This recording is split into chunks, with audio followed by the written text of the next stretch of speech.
I could fix my lighting. You can. I mean, I don't you're know. on. Okay, Oh. Facebook has accepted the stream. You ready to go on the air? Mhm. Got your timer set? Yes. Tell me when you're ready to turn the timer on. Ready. Okay, how many minutes you going to go for? What's our usual, about 55? 55 is fine. Okay, put your hands in front of your face and clap your hands, and when you do that, you'll be on the air. Peace and greetings. You are now listening to Talking Peace. I am your host, Deidra EmEl, Executive Director of the WNY Peace Center. And today we are talking about irrigation systems. I said the food desert, but we're going to get a little bit more information in regards to updating this term to a food apartheid. So first, we would like to give our Thanksgiving for the land, for the trees, the birds, for the creatures in the sea, for our plants and animals. We'd like to give thanks for the living creatures, the insects. We'd like to give thanks for each and every person in this world. We like to give thanks for the love that emanates from those who continue to work towards justice and to do what is right to do, even in the face of adversity. We give thanks. We would also like to give the land acknowledgement. Yeah, we are on the land of the Haudenosaunee, stolen lands. We like to give an acknowledgement of our enslaved peoples that have continued to build the America and this land that we call New York State. So, and we would like to end in a word of Ashe and Yahweh and you. So, peace and greetings. So we have our guest today is Rebekah Williams, and I wanted to. How you doing, Rebekah? I'm doing well. Thanks for having me here with you tonight. Good, good. I want to give a little introduction to you all about Rebekah. She is a facilitator, strategic planner, and community organizer. She is the co-founder of Food for the Spirit, an organization committed to racial healing towards ecological justice and equitable food systems. The organization serves Buffalo, Western New York, the Finger Lakes, and New York State. Rebekah is also co-founder of Good Food Buffalo Coalition, working to bring the Good Food Purchasing Program to Western New York. Rebekah serves several initiatives as a board member of the Northeast Sustainable Agriculture Working Group, a pilot community member of Black Farmer Fund, and a steering committee member for Black Farmers United, New York State, and a regional advisory council member of the Western New York Food Futures Initiative. Welcome, Becca. How are you again? Well, I'm doing very well. So glad to be with you in the Peace Center tonight. Yes, yes, most definitely. So I wanted to first talk about what values you want for us to hold in this space tonight. So you go ahead. Mm-hmm. Thank you for that. I think some values that are important are just mutual respect and just deep listening, which stems from that. Really seeking to understand each other and hearing each other's perspectives and where we're coming from. So yeah, that's the one that's most important, is that mutual respect and seeking to understand and deep listening through that. Thank you so much. Yeah, I think the value I want to bring tonight is increase of knowledge. the world is constantly changing. And if we're being open to knowledge and to the change and the how things just kind of evolve, and being open to that, sometimes it's hard for us to make that shift. We know something for so long and that's just the way it is. And it's like, no, we're going to the next level here. You got to stay current and be open, to new information. So agreed. So, so tell us a little bit more about yourself. How did you get into working in food justice, ecological justice, and so on? Sure. Well, yeah, my work in food justice and ecological justice, I think I'd start with food, just that it's been a very personal journey for me. I was born and raised in Buffalo, New York. I come from a mixed race family. My father's Black. My mother is German Swedish, white. And, I have, food, the cultural aspect of food. We, as a family, really enjoyed lots of different foods and really enjoyed food. And my own personal journey with food has been one around loving it, struggling with it. I have had food businesses. I've had a raw food catering business many years ago. I struggle with the scale. I have a movie on my shelf that is really important to me. It's called Soul Food Junkies, which looks at the path to health for those of us who eat soul food, which honestly, I did not grow up eating soul food. My mother was the primary cook in the house. So I didn't grow up eating Black soul food, although I love it. And just with that kind of conscientiousness around trying to struggle with my weight and the wellness journey. So that piece of it became very important to me. Now, at the same time, I was a public school student, and I loved school lunch. At home, we always ate like gourmet stuff and tofu and squash and just different kinds of things, And so I'd go to school and I just loved chicken nuggets and, sometimes they do the baked chicken or the turkey for Thanksgiving. And I realized that there were certain things that I had gotten from my own family and from the choices that my family and my parents made that not everybody had in the public schools. So another thing that was different about my family is that we spent a lot of time in the country. And I had the privilege of being partially raised on a community where people grew their own food. So I really got to see the farm to table aspect. And so that aspect, that became very important to me too, is recognizing that in my wellness journey, learning more about the importance of whole foods, that not everybody has access to whole foods. That we associate comfort in food with, the foods that we're raised with and that's in our communities that our families are eating, and that, that there's a certain,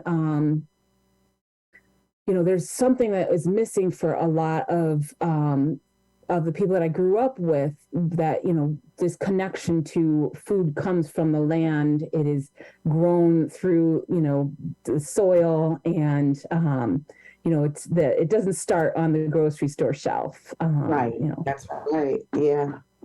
That's interesting. Because I didn't, I had similar experiences like you, as far as seeing things grow, like in a garden type of thing. But I didn't see the connection with the farm to table until later. You know, my grandmother in the South, I would visit her in Alabama, and I watched her grow her garden. My mother and my all my grandmothers, just had this green thumb. So I knew I wanted to grow things, but I didn't. But my string beans still came from a can. My corn still came from a can. And I remember. You're really blessed. What'd you say? You're really blessed. You're really blessed in seeing that you got to see that family connection to the land. Yeah. And I think that's what really, I wanted to be with plants. I wanted that energy. I wanted that spirit, that love, that synergy with plants. So I knew that was the right way to go, but I didn't. My first garden, I planted all kinds of vegetables. And once they grew, I said, now what do I do with them? So I called my boyfriend, which is now my husband's grandmother, because she, was still directly from the South. She lived on the same street, it was like down the street from her house. And I said, what do I do with these string beans? Like, how do I cook them? Because they're fresh. I don't never cook fresh food. And so I would call them often, our grandparents, to find out how to make it. And if I didn't know what to do, I put them in the plastic bag, like a little grocery bag, and I would put them in the freezer. And I remember those string beans stayed in the freezer for a year because I didn't know how to cook them. But, I was excited that I grew them, that I saw where they came from. I know, I had this power in my hands of feeding myself. Yeah. As a teenager, and it was just so exciting. But to me was just hilarious. I did not know what to do with those vegetables. I didn't even know how to store them right. Well, you asked me about where my story started, and that was the root and the foundation. But there you just touched on, the next piece was working with teenagers. I've always been drawn to work with teenagers. I know that point in my life was such a critical and difficult time for me when I was a teenager, a young adult in Buffalo. And I wanted so badly to have an experience that was different, that allowed me to be in community in a different way than the schools did, that, allowed me to be outside more and have more of a connection with nature. So when I got older, I always looked for jobs that allowed me to work with young people, and that would allow me to give young people opportunities to be in the outdoors. First, for a while, I worked as a coordinator for bike trips, and they were like week-long to 4-week-long bike trips, and that was great. But it was limited to the people who could afford that, and it wasn't targeting the kids that I grew up with in the city of Buffalo. And then a number of years later, I went through my Montessori education training, and then after that took on a job as a youth education director at an urban farming organization. And it was really there that there was the culmination of my curiosity and love for food, and realizing the need for food justice, that everybody deserves to have that access to food, the foundational understanding of where our food comes from and the choice to be able to grow it. And then it was also there that I really started, seeing how young people and all people, how they can blossom through understanding their food, growing their food, understanding where it comes from.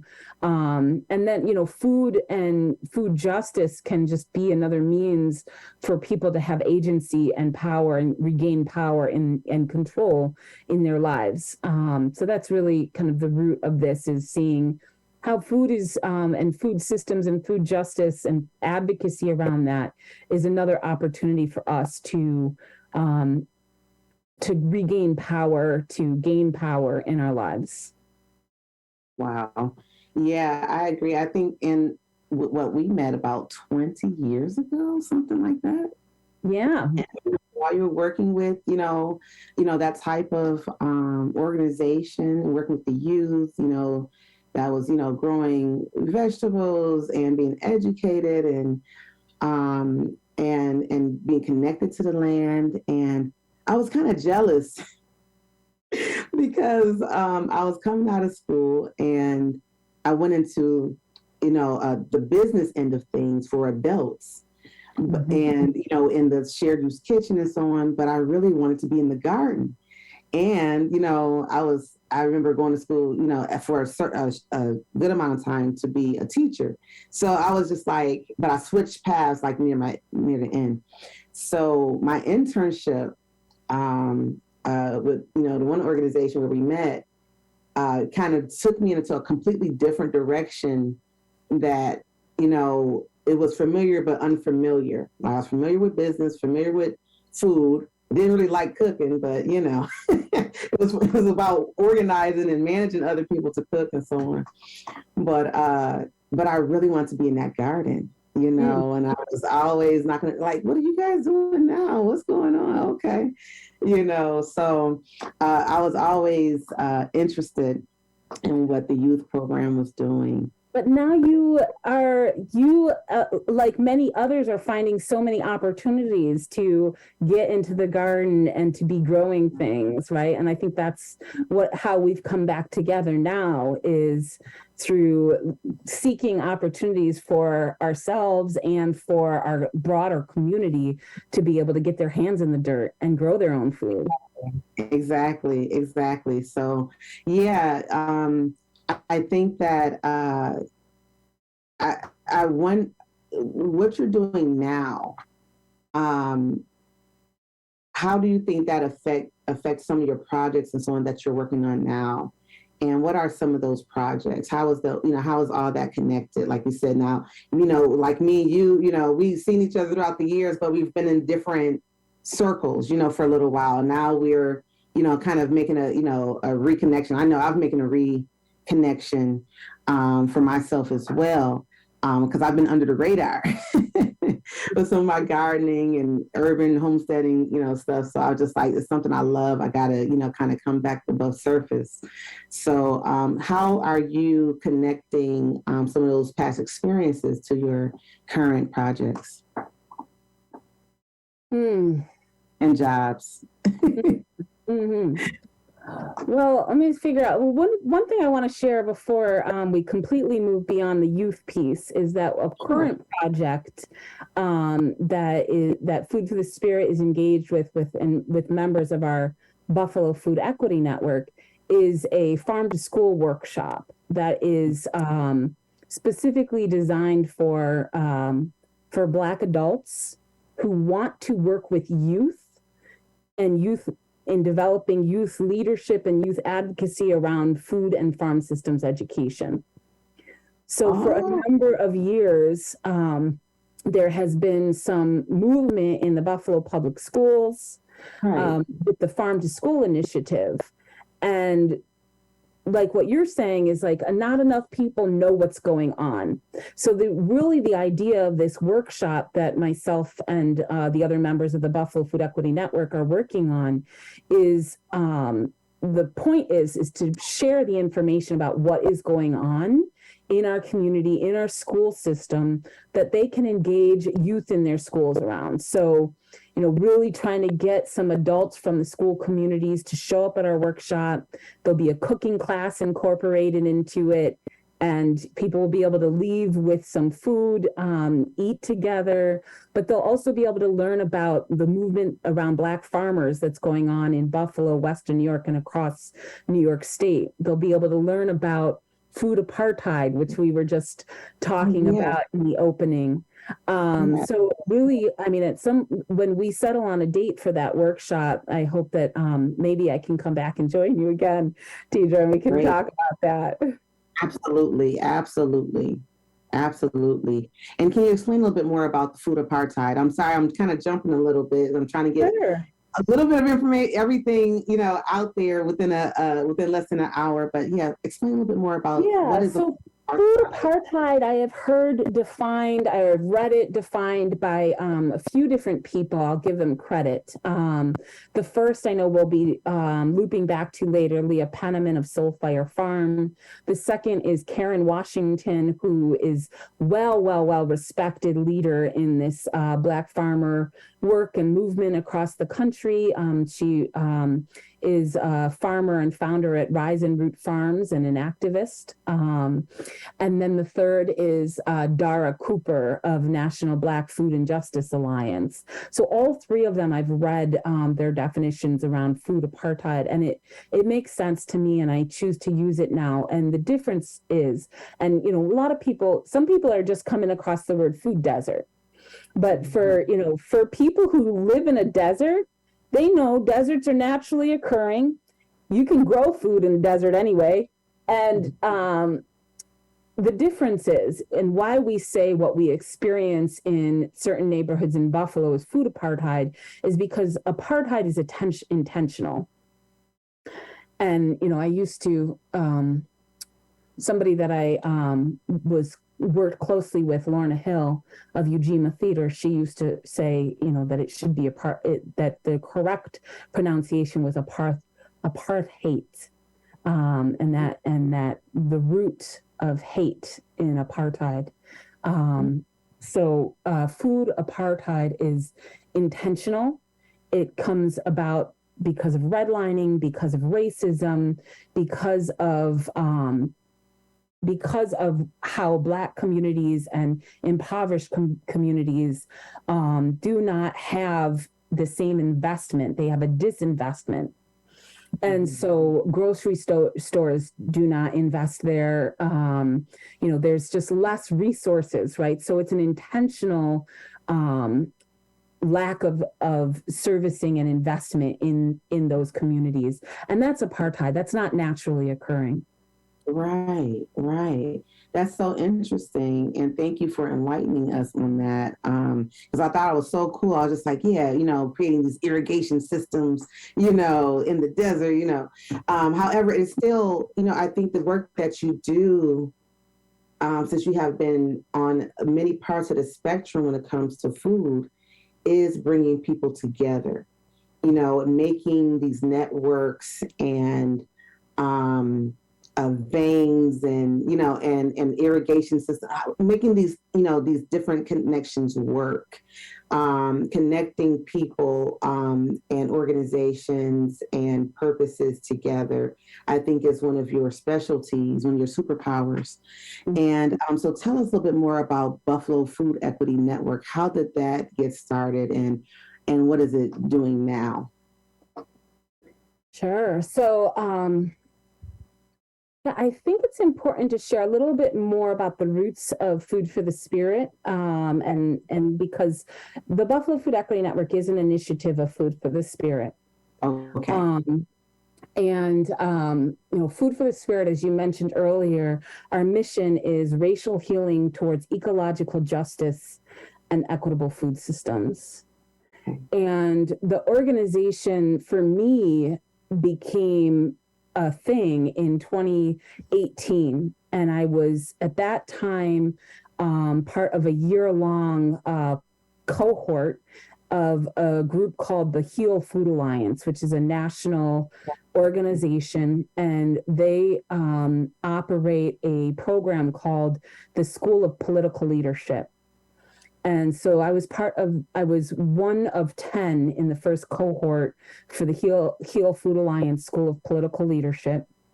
And definitely encourage all of your listeners to take a look at Heal Food Alliance. They're doing phenomenal work, and you can visit their website, Heal Food Alliance, and check out the School of Political Leadership.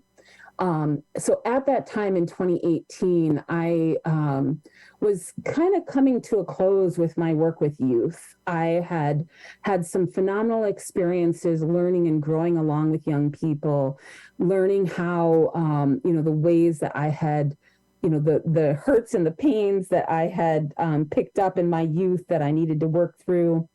And I was doing some amazing work with the young people where we were exploring our family histories and our roots, and kind of digging into some of the personal traumas that we experience in our families, or the disconnections between our families and the places where our families and our ancestors were from. So we were looking at the role of place in our ancestral lineage, and the importance of place or ecology, and having a strong sense of our people's place. Yes. And of course, for displaced African American descendants of slavery, that's very painful to think about. I mean, obviously, we've turned our experience into, we found ways of honoring and celebrating all of our history. But certainly there is a pain that comes from that displacement. And, people, talk about the DNA and how it's in our DNA and that trauma, right? So in 2018, I was starting to do some looking into my own family history and my Black family's connection to land and place. It was easy for me to connect back to my German Swedish ancestors. There's connections to there, and even to the family back in Sweden, even though I've never met them myself, I know how to get to them. I probably shouldn't wait too long, but I know how to get to them if I want to. But for the Black family, I did not know. And my father is the last Williams in his line. Me and my sisters come after him, but we didn't have that information about family. And I, as somebody who considers myself an environmentalist, I wanted to understand my relationship between race and ecology, and my racial experience, and how that fits with my love of nature and the environment and ecology. So I started traveling around and looking for my family history, but then I also joined the Heal Food Alliance School of Political Leadership. And so I was doing both those things at a parallel time. And the Heal Food Alliance lifts up initiatives led by people of color around the country. So they're a membership-based organization made up of organizations that are led by people of color. So they're a food organization led by, right? So as part of their school of political leadership, one of the first places we visited was the Cesar Chavez Foundation in California. So not in the, the Bay Area, not in the Bay Area, not in San Francisco, not in Oakland, not in LA. It was in mid-California, where nothing was except for pecan fields and grapes, right? So this is where the Cesar Chavez Foundation was, and we got to meet elders who had organized as youth, as teenagers, as 20-somethings with Cesar Chavez. And we got to be on the land where his foundation was and where they had started their co-ops. And we were learning from those people, and oh my goodness, it was eye-opening. So we went from there to Cleveland. So that was January of 2018. And then March of 2018, they took us to Cleveland, where we learned from a number of different organizations, and they actually did their annual summit there.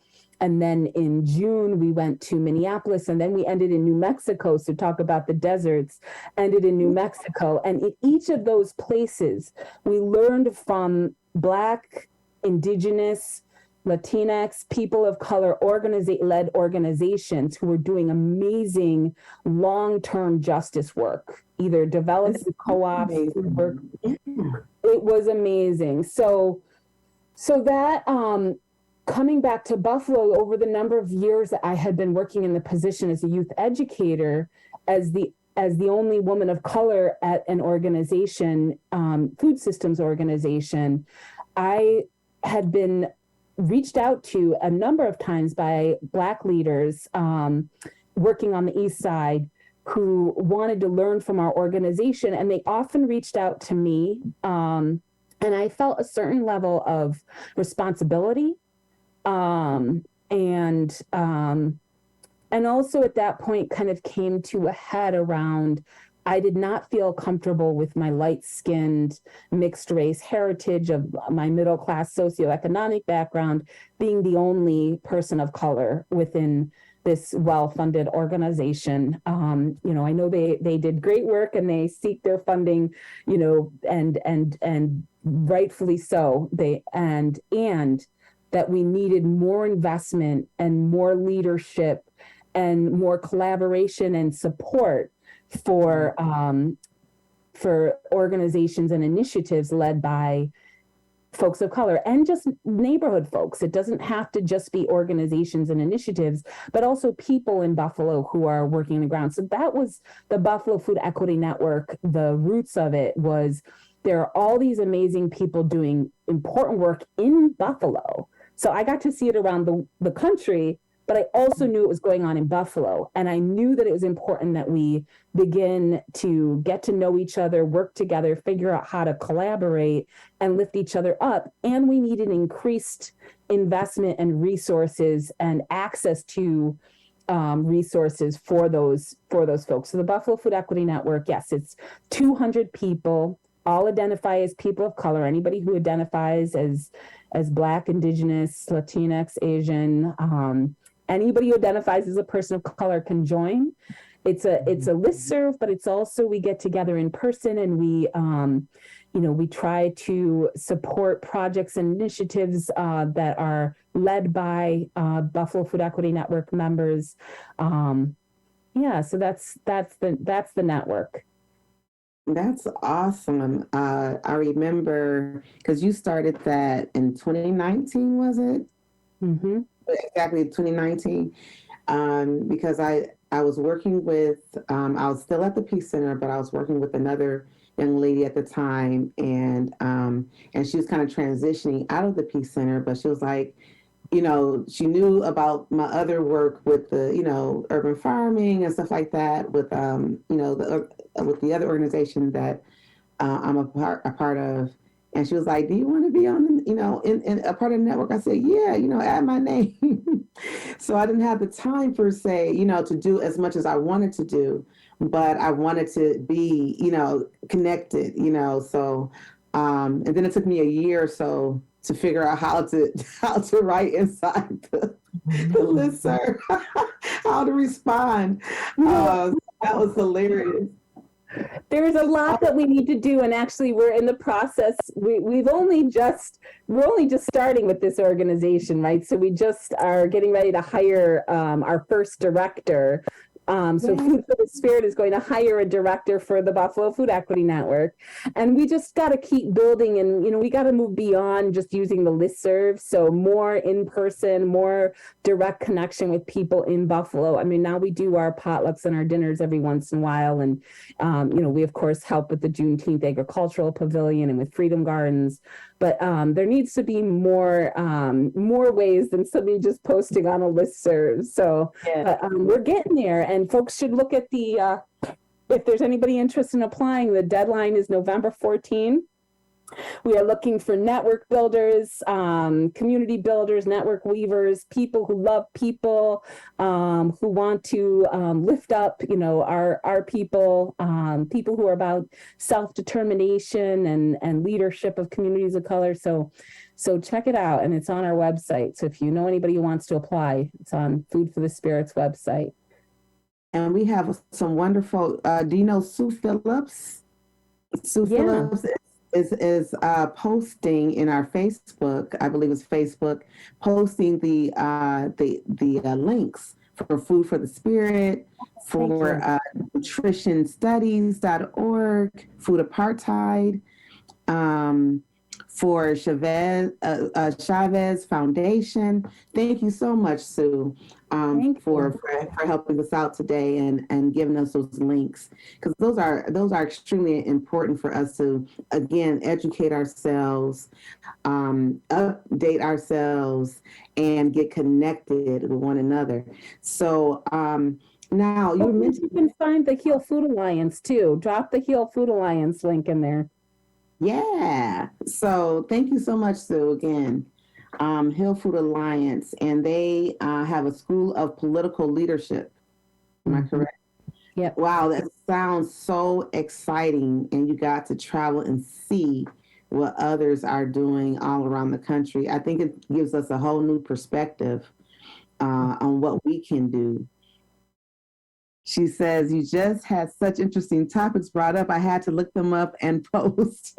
Excellent. Well, thank you. Yes, excellent. Yes, yes. Thank you so much. So we'll keep that on our site as well, and hopefully we can get that into our intro on our YouTube as well, so people can go to those sites.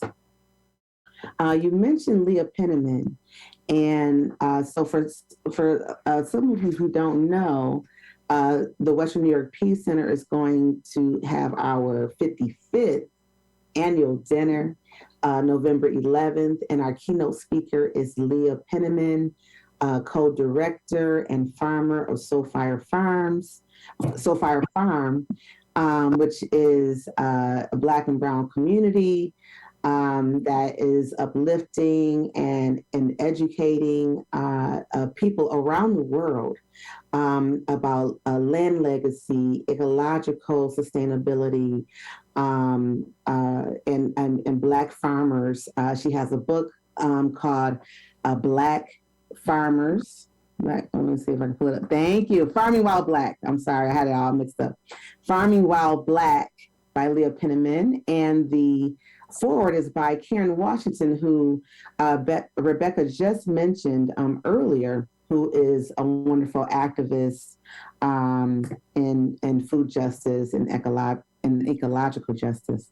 So I'm really excited. And what are some of your experiences? Now, when she comes, she's going to have some special time with the Buffalo Food Equity Network, and some, you all are already previously connected, which I'm so excited about. How did you get started connecting with Soulfire Farms and Leah? Well, I mean, I met Leah the first time actually at the Heal Food Alliance annual summit in Cleveland. And I attended a panel that she was on there. I believe Dara Cooper was actually in the room, and others, and it was just a phenomenal space. And then I had the opportunity to connect with Leah on a couple of occasions following. One of our Buffalo Food Equity Network members is actually a co-director at an organization that it had its roots at Soulfire Farm. So soulfirefarm.org, yep, thank you, Sue, is Leah Penniman's organization. And then a spinoff of there was NEFOC, NEFOC, which stands for Northeast Farmers of Color and Land Trust. And it's not exactly a spin-off, but it did have its roots. Soulfire Farm was its fiscal sponsor. And so Stephanie Morningstar, who is a member of our Buffalo Food Equity Network and who actually lives in the Buffalo area, is a co-director of Northeast Farmers of Color Land Trust. So early on in the founding of the Buffalo Food Equity Network, Stephanie Morningstar asked whether or not we wanted Leah to come stop through Buffalo. And of course, at that point, Leah was on the Speakers Network. She was nationally renowned already. I think her book had just come out potentially. Yep, probably had just come out. So people were reading it. And so when Stephanie Morningstar said, do you want Leah Penniman to stop by in Buffalo, to have lunch with us? It was like, yes, definitely. So Leah came by in April of 2019 on her way back from Toronto. And we had a potluck meal. And yes, thank you. We had a potluck meal, and she came and was just so inspirational. She's always just so inspirational. And her big question for us is, what do you want to have come out of this?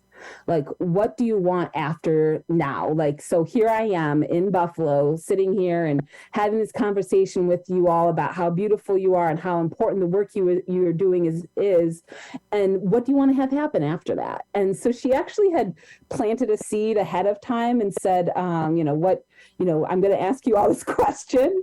And so we had some time to think about it before we got together with her. And so some of the things that came out of that were the Juneteenth Agricultural Pavilion. That was actually a big thing that came out of her coming and asking us that, because we started talking about it. And when we talked about it, Jamie Swigert was like, well, I've had this vision to do this agricultural pavilion. And so then she brought that up when Leah Penman was there, and everybody was like, yes. So now we've been supporting the Juneteenth Agricultural Pavilion as a network, and really supporting that. And then Leah came back. So Food for the Spirit does annual events called the Buffalo Food Sovereignty Weeks.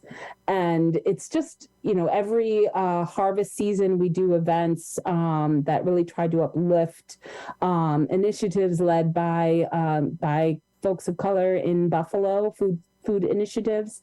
So the first inaugural Buffalo Food Sovereignty Weeks, we hosted Decolonizing Our Diets and Farming While Black. And it was a panel discussion, and we had Neftali Duran, who is of Oaxacan descent, and a chef out of Massachusetts. We had Chandra Miracle, who's Six Nations, local part of the Indigenous Women's Initiative. And also known as a cook. And we had Alexa Joan, who is an African-American chef, plant-based chef in the Buffalo area. And so the three of them led a cooking class all day for people we call community cooks. They made a feast. They did local barbecue bison and collards and strawberry dishes and so many good things. I'd have to look up that recipe. And then they served it for people who came to their panel discussion. And they talked about the concept of decolonizing our diets and what that means for our community. And then following that, Leah did her keynote on Farming While Black. And it was wonderful. We did it on the east side at the Girard. Oh my goodness! It was at I think it was at I want to say Girard Place. Yes, on Bailey, and it was wonderful event. And then I did have the opportunity to go back. Actually, before that, I did go to her BIPOC fire immersion. So it's a farmers, Black, Indigenous, people of color farming intensive on the land at Soul Fire Farm. So I applied for that the summer of 2019, and I went over to Troy, New York, which is where Soul Fire Farm is, and did their farmers immersion. So I'm not a farmer. I'm an activist and a food systems organizer. But I did their week-long training, and I killed a chicken. Oof, I don't even eat chicken, but I killed a chicken. As a Buffalo girl, and all the chicken wings I ate, I felt like I should pay some homage and try my hand at giving respect and doing it very very mindfully. And it was a really powerful experience, but also just working on the land in community with others was really amazing. I think they have some chickens or some hens available right now on the farm. At Soul Fire? Yeah, Soul Fire, one of their their newsletters. So I know they're doing something with hens and either selling or giving them away to that kind of thing. But it's up. Wow, that is just amazing. So, from what I hear, she's a beautiful person. She has a beautiful spirit. She's very down to earth from what I hear. And I just look forward to talking with her and connecting with her. And our time is almost up. I wanted you to share with everyone how to. You've been dropping a lot of great websites already.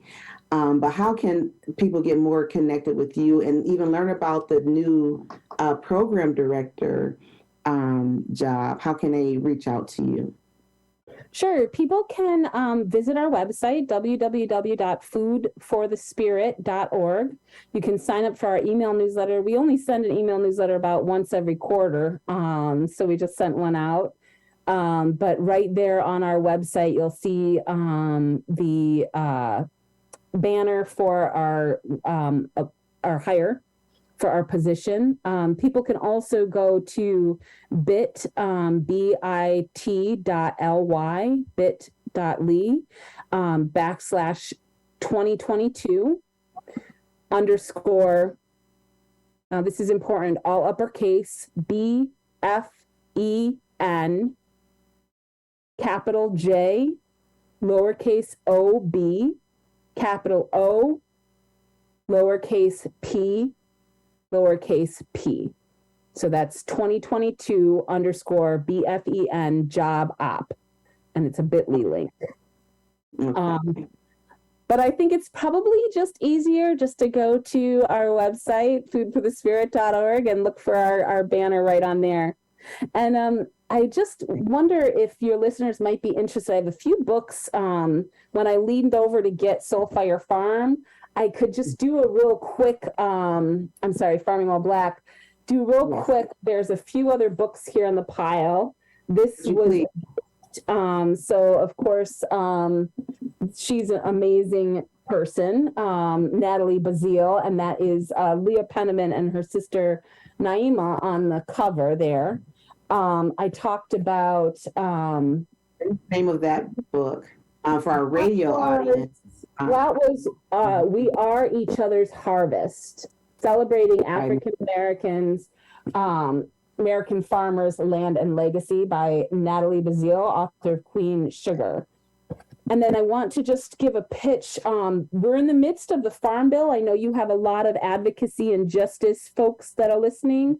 So this, if you really want to understand the role of food systems, this is an amazing little zine. And this actually comes from that organization in New Mexico that I got to visit back in 2018. It's La Semilla, LA space SEMILLA.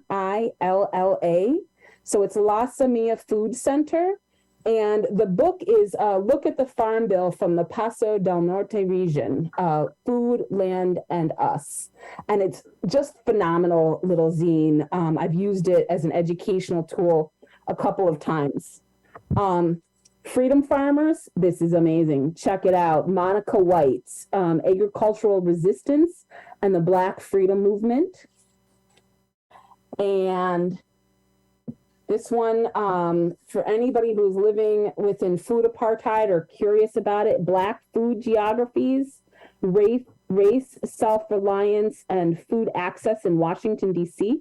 So Ashante Reese is just really just a phenomenal thinker, brilliant woman. Forward by Dara Cooper, who I mentioned from the National Black Food and Justice Alliance.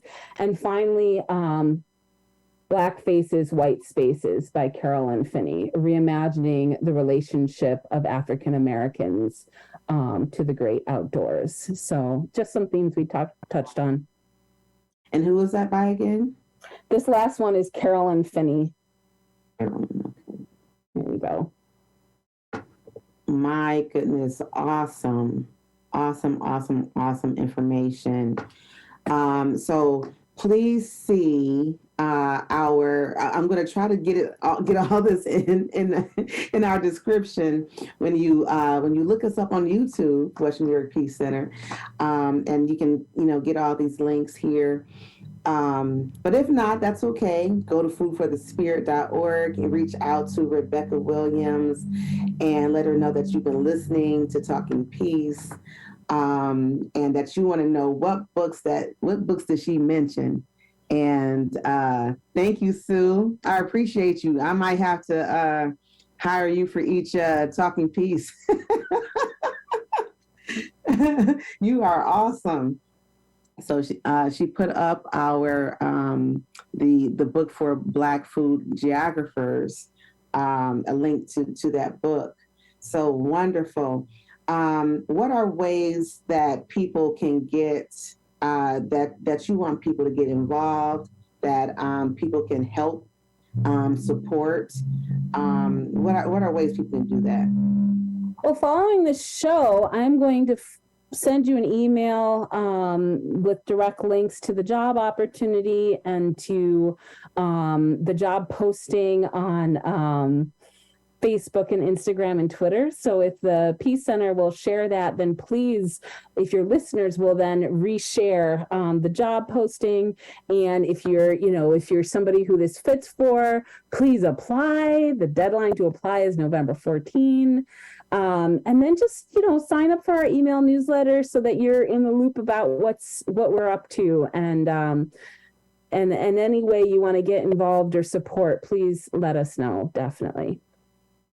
Wonderful. And we will have the Juneteenth Agricultural Pavilion at the 55th annual dinner. So come out and see what it's all about. So I'm excited to have a representation of the Buffalo Food Equity Network. I'll be there. Yes. And so maybe you will sit at my table if you're not sitting with other people. If I'm sitting at all. Right. I'll save you a seat at your table. Yeah. But I think it will be wonderful. Hopefully we'll have awesome night. We will have an awesome night. And we'll just be among a lot of just family and friends and just lots and lots of love from hardworking people working for justice and health for the planet, health for our communities. And so until next time, thank you all for listening. Thank you, Richard Wicca of Think Twice Radio, our producer, and 91.3 FM WBNY for playing our Talking Peace. And we have been talking peace with the WNY Peace Center and Rebekah Williams of Food for the Spirit. And until next time, peace and love. Thank you. Thank you.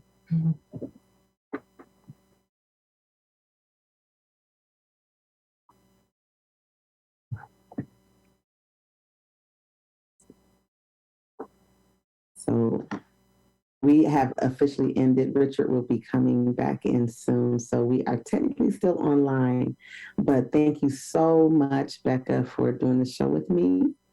And it's always a pleasure talking with you. You always have so much, great and wonderful information. Thank you, Sue. And let's thank you, Sue, for helping us out. She even got the peacecenter.org on there. That's what I'm talking about. Get your tickets today for our dinner. Make sure you're present so we can connect with all of you. But yeah, thank you so much. Thank you. Yeah. So yeah, let me know the next thing that's coming up. When is the week, the farming intensive, not the farming intensive. You mentioned a week. Buffalo Food Sovereignty Weeks. Sovereignty which Week. I actually failed to do this year. Oh. You do a lot this year. Oh, I know. Did you hear me stumble for a minute? I was like, it's an annual event. And then I thought, gosh. Not this year. You've been doing a lot this year, though. A lot. Especially, we just came back from Atlanta. We had a week in Atlanta for Race Forward and the Black Urban Growers. And then I thought I was doing Bugs. Did you go to Bugs too? Yeah, it was all in 1 week. So the first part of the week we were there for Race Forward training, and then we were there for Black Urban Growers. And then this weekend we've got the Skillshare. Yeah, I can't keep. It's a lot. Yeah. You and me both. It's a lot. Yeah, more to list. But the Bugs conference, I think, is awesome too. From what I hear from Miss Della, Miss Gail. It was amazing. And she brought me back. She brought you back a T-shirt? Some cha-cha. Cha-cha, the cha-cha, the condiment. It's a Southern traditional condiment. Oh. And I've been thinking about it for years. Okay. Because a elder back in my old church, she used to make cha-cha every year. And I think, where was she from? Arkansas? She was from, she was like directly from the South. She came up here during the Great Migration. And she would make cha-cha out of her garden every year. And that's a whole nother thing, these hidden gardens of these Black elders that have been doing urban farming for years before it became a thing, for these spaces in, urban. In these backyards is collard greens and tomatoes and green tomatoes and peppers and mustard greens and turnip greens. And they will take those vegetables from the bag and can them and share them. And, I just miss that. That generation is dying out of the first, the major Black migration from the South is dying out. And thank you, Sue. She put up the canning tradition Southern style cha-cha out there. Yes, so I just came on to see whether or not we were still on, and we are. They still got us going. Yeah. So I'm gonna have to do one more closeout. But it's so much to talk about. And that's why you got to go to the websites and get more information, read the books, join the network, and just be a part of this growing family of growers and activists and food makers and producers it's really wonderful to see. Years ago, we did not see it the way we see it now. It was popular, but not too popular. It wasn't organized. And that's the biggest thing is being able to organize people together, and bringing people out of the woodwork and out of the underground, they've been doing it, but it's like, well, I never knew you existed. I didn't know you existed. What, you have a farm behind my house? You do? So you start to make these connections that you never knew existed. So that's why I'm excited about Buffalo Food Equity Network, which I am a member, and proud member, and excited about our next meeting as well. So yeah. Wonderful. Absolutely wonderful. And like I said, I have to get your number soon. And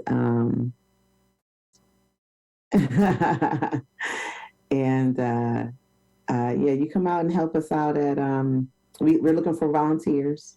Come help us out at at the Peace Center for our annual event. And some people may not, really understand how the Peace Center is connected to food. And that's one thing that we didn't really talk about too much this week. But next week we'll have Jim Anderson on and Dr. Samina Raja on to talk about basically what does peace got to do with food security, and how are all those dots connected, and it has a lot to do with it, locally and internationally. And of course, we have our environmental justice task force that we try to, that I want to, just make more of those connections with, if once we secure and keep the environment sustainable, that's the same thing with humans. We have to, one can't be without the other. We can't have sustainable and wonderful environment without having sustainable people, and vice versa. There's been a couple of different occasions where I've heard Leah Penniman talk about the connection between peace, international peace, and food issues. And I actually mentioned to her, I saw her in Atlanta a couple weeks ago for the Black Urban Growers Conference, and got a chance to just just chat with her for like a couple minutes, and I said, "Oh, I heard you're coming to Buffalo for the Western Peace Center's annual dinner." And I said, "I used to be on the board of the Peace Center," and I shared a little bit.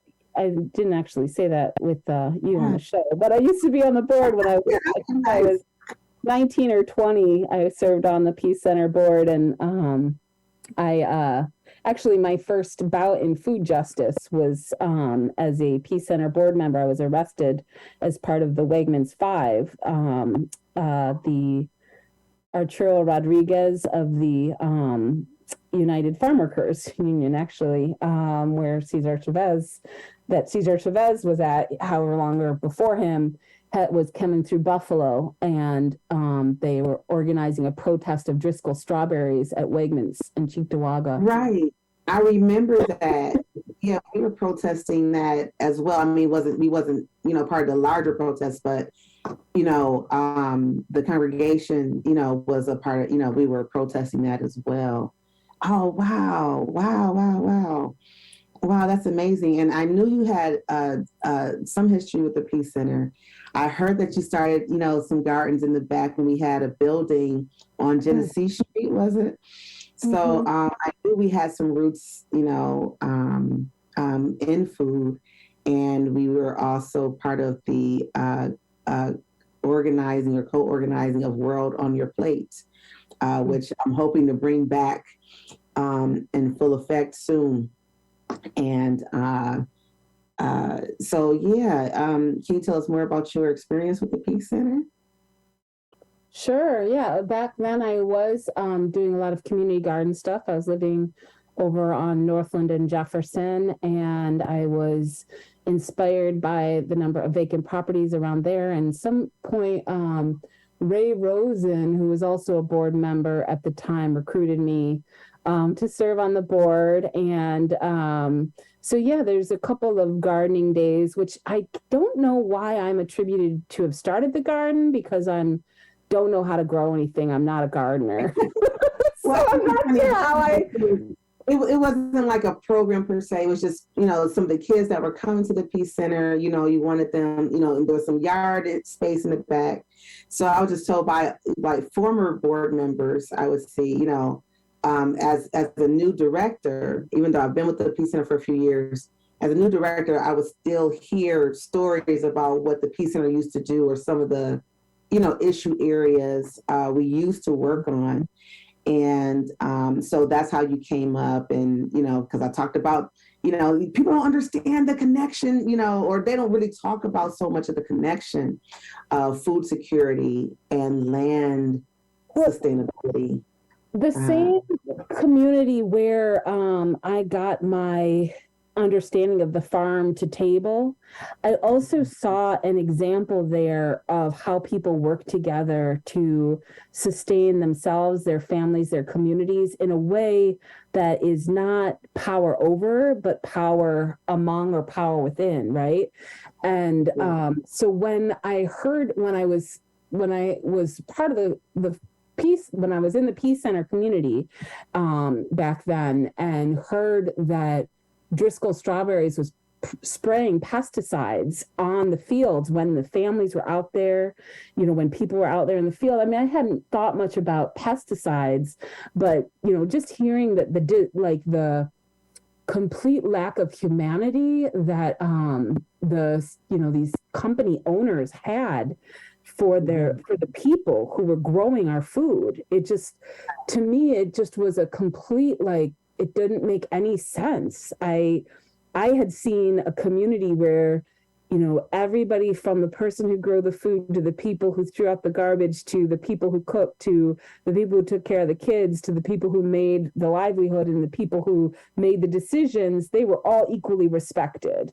And so, I mean, so what the Peace Center stands for in terms of really respecting all people and equity and justice and love. I mean, those things made sense to me, and to hear that, just learning the things that the Peace Center was lifting up around the atrocities of CEOs and corporations and how they treat their workers. So that, I mean, that's food systems and, the food supply chain and the treatment of farmers, and, not farm owners, but, farm workers, are people who grow our food. They're the people who grow our food. Right. So, Right. That's wonderful, Rebekah. So I might be knocking on your door again. Get ready. From a board. well, Deidra, I don't know about you, but I think I'm going to sign off, just to get ready for, we've got a big event coming up. I mentioned we have this Black Farmer Skillshare, that's tomorrow. I got to leave early tomorrow morning and head up to Rochester and start organizing for that. So I'm going to let you go. I really appreciate you. And I'm just, just for record's sake, we've been having a little bit of technical difficulty, but so we're going to do our closing one more time. You have been listening to Talking Peace on WNY 91.3 FM, and we are also on Twitch and Facebook and YouTube Live. Thank you, Rebekah Williams of Food for the Spirit, for coming on and talking with us today about food apartheid and healing solutions. And until next time, we've been talking peace. Blessings. Thank you, Rebekah. thanks, Sister Deidra. Bye-bye. All right. Have a good day. Have a good night. You too. Bye-bye. Bye-bye.